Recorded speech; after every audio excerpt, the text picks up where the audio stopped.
Well, British pop versus American soul as opening arguments in the copyright infringement lawsuit against Ed Sheeran begin. Pop star Ed Sheeran is accused of ripping off the Marvin Gaye classic Let's Get It On. According to Gaye's estate, Sheeran's song Thinking of You borrowed elements from the soul classic, both songs wildly popular and at times eerily similar. This mashup shows how the songs can seamlessly flow into each other.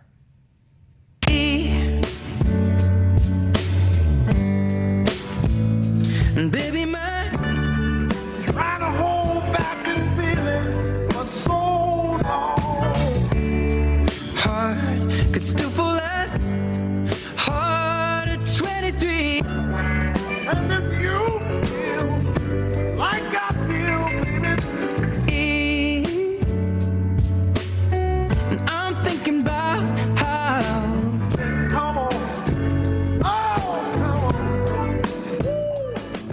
All right. Marc Ostrow is an attorney who specializes in entertainment and copyright cases in the music industry. Marc, thank you for being with us. I got to say, that was the first time I heard the mashup. I feel like that may have influenced my opinion, which I will keep to myself. Marc, this case is about copyright infringement, but we are talking about another well-known celebrity in court. Several potential jurors were dismissed because of their knowledge of Ed Sheeran. So how could his celebrity status potentially influence this case, both good and bad? Well, I think that his celebrity status may very well have a detrimental effect on Ed Sheeran's position, and we saw that in the Blurred Lines case. I really think that one of the reasons why the jury came out the way they did, and of course that was a jury trial, this is a jury trial, it was a different Marvin Gaye song, is because they really did not like Robin Thicke and some of the things that he said in public. And I think the fact that Ed Sheeran had performed a medley of the two songs live, and there was video of that, him actually segueing from Thinking Out Loud into Let's Get It On, I don't think that helps his case. All right, yeah, and again, I misspoke earlier. It is Thinking Out Loud.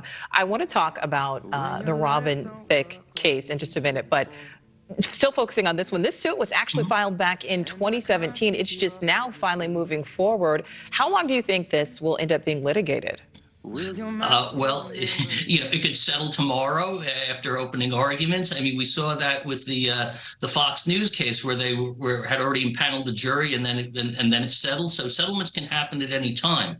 The trial itself will probably take a couple of weeks, and then you'll wait, you know, for a jury verdict, and there'll be post-trial motions. And if it does go to a verdict, there'll be a likely appeal, and that could take another 2 years or so, the way the courts work. So it could go on for another couple of years. I almost want us to play that mashup again. I just enjoy hearing both songs.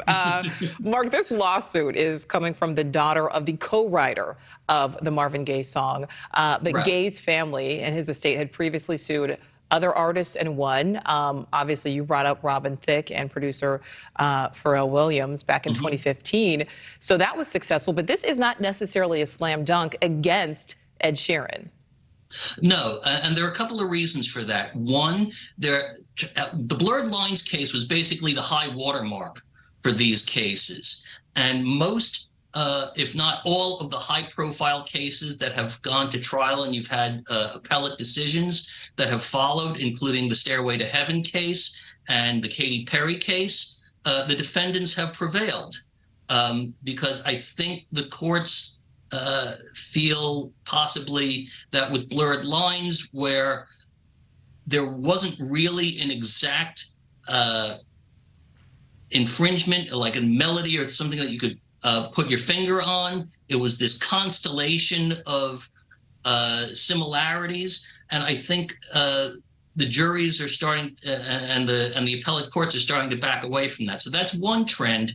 The other trend is it's very similar in some ways to the Blurred Lines case because of changes within the copyright law that happened after the Marvin Gaye song was written, after Let's Get It On was filed with the Copyright Office.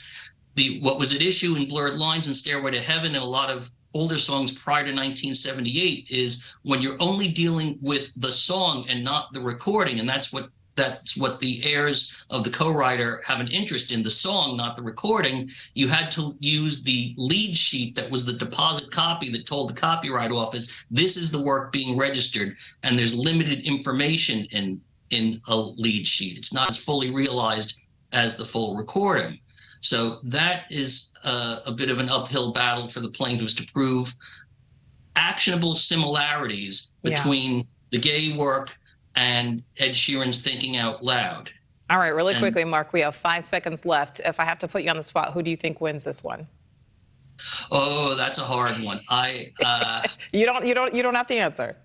Yeah, I think that it's really close because a jury can do anything, and there are some key similarities, whether the court and the jury will find that those similarities are protectable similarities that you can sue on, because things like chord changes and meter are not copyrightable, but you have to have elements that are copyrightable that are taken. All right, we will certainly see what happens, Marc. We certainly appreciate your time. Thank you. Thank you, Nichole. All right, check this out.